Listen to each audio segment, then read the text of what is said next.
எதிர்வரும் சித்திரை புத்தாண்டு பண்டிகையின் போது மக்கள் பாதுகாப்பாக பயணங்களை முன்னெடுக்க வேண்டும் என்பதோடு மதுபோதையில் வாகனம் செலுத்துதல் முற்றாக தடை செய்யப்பட வேண்டியது என மன்னார் மாவட்ட தொற்றா நோய் பிரிவு பொறுப்பு வைத்திய அதிகாரி வைத்திய கலாநிதி துரைநாயகம் ஒஸ்மன் டெனி தெரிவித்துள்ளார்.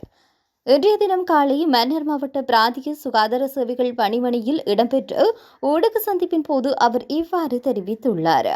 நான் வைத்திய கலாநிதி துரைநாயகம் ஒஸ்மன் டெனி, பொறுப்பு வைத்திய அதிகாரி, தொட்டானை பிரிவு, பிராந்திய சுகாதார சேவைகள் திணைக்களம், மன்னார். இன்றைய தினம் ஒரு சில விடயங்களை, சுகாதாரம் சார்ந்த விடயங்களை மக்கள் ஆகியவங்களுடன் பகிர்ந்து கொள்ள விரும்புகின்றேன். முதலாவதாக, எமது பிறக்கவிருக்கின்ற சித்திரை புத்தாண்டு வருடமானது எங்களுக்கு ஒரு சந்தோஷமான வருடமாக பிறக்க இருக்கின்றது. ஆகவே அன்றைய தினத்தில் சில விடயங்களை நாங்கள் கடைப்பிடிக்க வேண்டிய கடப்பாடு எங்களுக்கு இருக்கின்றது. அதை தெரிவிக்கும் முகமாக இந்த சித்திரை புத்தாண்டை முன்னிட்டு நாங்கள் பொதுவாக மது அருந்திவிட்டு வாகனங்களை செலுத்துதல் அல்லது மது அருந்திவிட்டு வேறு இடங்களுக்கு செல்லுதல் மற்றும் இந்த புத்தாண்டு காலத்தில் நாங்கள் வாகன வேடிக்கைகள், பட்டாசுகளை வெடித்து கொள்கிறோம். அதே நேரத்தில் சில விளையாட்டு நிகழ்வுகள், கலாச்சார நிகழ்வுகள் நடக்கும்போது நாங்கள் கடைப்பிடிக்க வேண்டிய சில நடைமுறைகள் இருக்கின்றது. ஆகவே அதை மக்கள் கடைப்பிடிக்க வேண்டும் என கேட்டுக்கொள்கிறோம். முதலாவதாக, நாங்கள் அந்த புத்தாண்டு தினத்தில் மது அருந்துதல் அல்லது மது அருந்திவிட்டு வாகனங்கள் செலுத்தல் போன்ற நிகழ்வுகளை நாங்கள் தவிர்த்து கொள்ள வேண்டும். அத்துடன் பாதுகாப்பாகவும் கவனமாகவும் அந்த வான வேடிக்கைகள், பட்டாசுகளை வெடித்து கொள்ள வேண்டும். அதிலிருந்து தேவையற்ற விளைவுகளை ஏற்படுத்தி கொள்ளக்கூடாது. அடுத்த விடயமாக, நாங்கள் விளையாட்டு நிகழ்வுகள், கலை கலாச்சார நிகழ்வுகள் நடாத்தும் பொழுது மருத்துவ குழாமுடன் சேர்ந்து அவ்வாறான முதலுதவி குழுவினரையும் வைத்துக்கொண்டு அந்த நிகழ்வுகள் நடாத்துவது ஏற்புடைய ஒன்றாக இருக்கும். ஆகவே இந்த பிறக்கின்ற புத்தாண்டு தினத்தில் நாங்கள் மகிழ்ச்சிகரமாக நமது உற்றார் உறவினர்களுடன், நண்பர்களுடன் கொண்டாடும் முகமாக நான் மேற்கூறிய நடைமுறைகளை கடைப்பிடிக்குமாறு மக்களை கேட்டுக்கொள்கின்றோம்.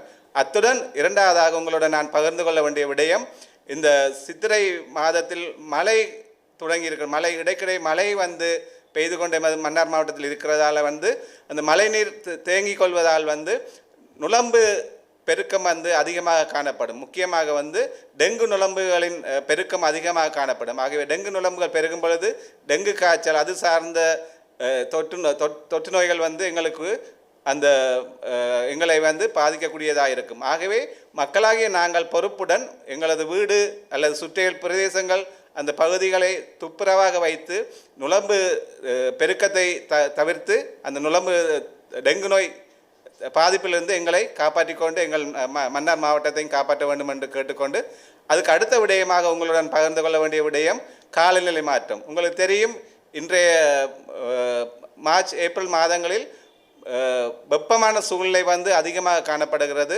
அந்த வெப்பமான சூழ்நிலையானது எங்களது மனிதர்கள் எமக்கு பல நோய்களை கொண்டு வரக்கூடிய சாத்தியக்கூறுகள் அதிகமாக இருக்கும்.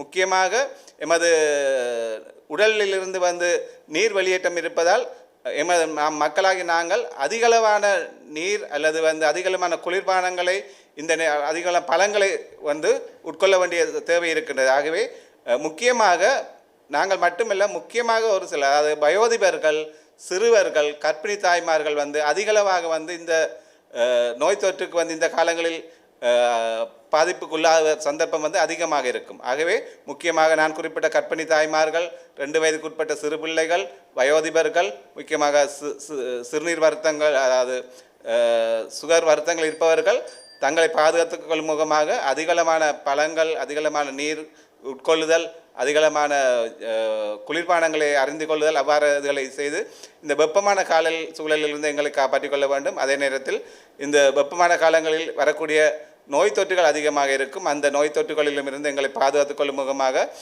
சுகாதார திணைக்களத்துடன் சேர்ந்து பணியாற்றும்படி கேட்டுக்கொள்கின்றேன். மற்ற விடயமாக உங்களுடன் பகிர்ந்து கொள்ள வேண்டிய விடயம், இந்த வெப்பமான காலநிலை நிலவும் பொழுது நாய்களுக்கான விசர்நாய் தொற்று கிருமிகளின் தாக்கம் அதிகமாக இருக்கும். ஆகவே இந்த காலத்தில் விசர்நாய் கடிகள் அதிகமாக காணப்படும். ஆக இவ்வாறான காலங்களில் மக்களாகிய நாங்கள் விசர்நாய் கடியிலிருந்து எங்களை பாதுகாத்துக் கொள்வதற்காக சில நடவடிக்கைகளை மேற்கொள்ள வேண்டும். அதாவது உங்களுடைய பகுதிகளில் அந்த விசத்தன்மையுடைய நாய்களுக்குரிய அறிகுறிகள் தென்படும் நாய்களிலிருந்து அல்லது மற்ற நாய்களிலிருந்து எங்களுக்கு கடிபடும் தன்மையிலிருந்து எங்களை நாங்கள் காப்பாற்றிக் கொள்ள வேண்டும். அதே நேரத்தில் யாராவது நாய் கடிக்கு உட்பட்டுன்னு சொன்னால் அது உடனடியாக அருகில் இருக்கும் மருத்துவமனைக்கு சென்று தகுந்த விதத்தில் அதுக்குரிய மருத்துவ பரிசோதனைகளையும் மருத்துவ வசதிகளையும் பெற்றுக்கொண்டு தங்களை காப்பாற்றிக் கொள்ள வேண்டும். அதுக்கு அடுத்தபடியாக நான் உங்களுடன் பகிர்ந்து கொள்ள வேண்டிய சில விடயம், எமது மன்னார் மாவட்டத்தில் உணவு கையாளும் நிலையங்கள் ஏற்புடைய விடயங்களாக காணப்படுவது குறைவாக இருக்கின்றது.